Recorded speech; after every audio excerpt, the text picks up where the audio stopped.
СДСМ денес повторно ја повика опозицијата, а особено пратениците на ВМРО-ДПМН да ја прифатат одговорноста, да гласаат за уставни измени и да го отворат на Македонија патот кон Европската Унија. ВМРО-ДПМН не треба да биде заложник на проруската левица и државата да ја држи во заложништво, рекоа од партијата, потенцирајќи ги ефектите доколку државата стане членка на Европската Унија. Од тука, одговорноста е на сите 120 пратеници да се вклучат во процесот на реформи, важни за европската иднина, за глас за Европа по Македонското собрание. Опозицијата има одговорност пред граѓаните и иднината на државата.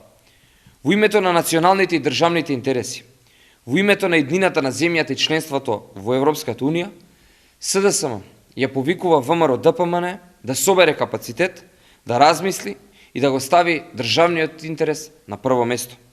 ВМРО-ДПМН мора да одлучи дали ќе се приклучи на проевропскиот блок или ќе остане во заложништво на проруската левица и во антиевропскиот блок.